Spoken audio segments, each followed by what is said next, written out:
Matthew 8. When Jesus came down from the mountainside, large crowds followed him. A man with leprosy came and knelt before him and said, "Lord, if you are willing, you can make me clean."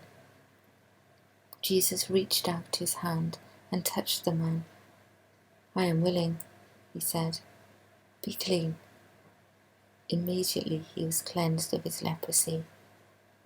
Then Jesus said to him, "See that you don't tell anyone, but go, show yourself to the priest, and offer the gift Moses commanded as a testimony to them."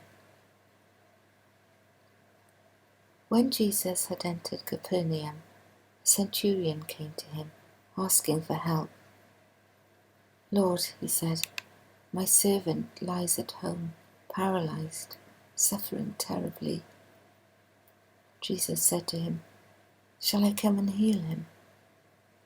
The centurion replied, "Lord, I do not deserve to have you come under my roof, but just say the word, and my servant will be healed.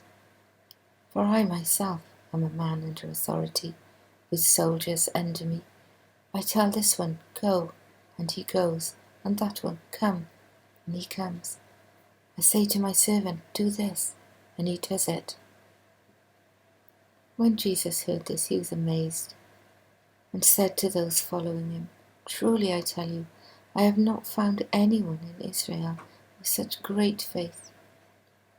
I say to you that many will come from the east and the west, and will take their places at the feast with Abraham, Isaac, and Jacob in the kingdom of heaven, but the subjects of the kingdom will be thrown outside into the darkness, where there will be weeping and gnashing of teeth." Then Jesus said to the centurion, "Go, let it be done just as you believed it would." And his servant was healed at that moment. When Jesus came into Peter's house, he saw Peter's mother-in-law lying in bed with a fever. He touched her hand, and the fever left her, and she got up and began to wait on him.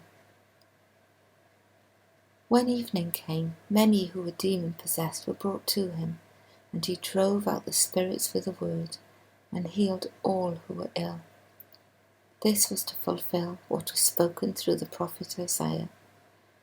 He took up our infirmities and bore our diseases. When Jesus saw the crowd around him, he gave orders to cross to the other side of the lake. Then a teacher of the law came to him and said, "Teacher, I will follow you wherever you go." Jesus replied, "Foxes have dens, and birds have nests, but the Son of Man has nowhere to lay his head." Another disciple said to him, "Lord, first let me go and bury my father." But Jesus told him, "Follow me, and let the dead bury their own dead." Then he got into the boat, and his disciples followed him.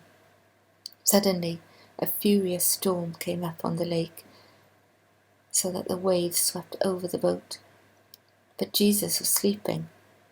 The disciples went and woke him, saying, "Lord, save us, we're going to drown." He replied, "You of little faith, why are you so afraid?"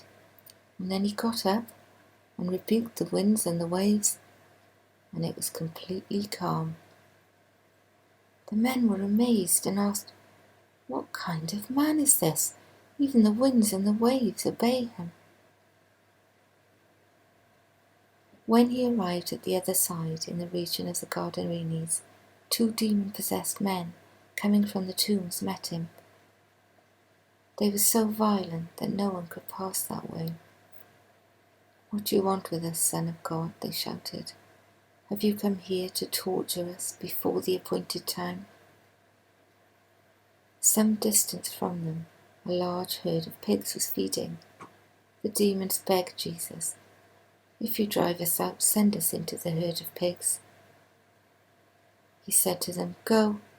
So they came out and went into the pigs, and the whole herd rushed down the steep bank into the lake and died in the water. Those tending the pigs ran off, went into the town, and reported all this, including what had happened to the demon-possessed men. Then the whole town went out to meet Jesus, and when they saw him, they pleaded with him to leave their region.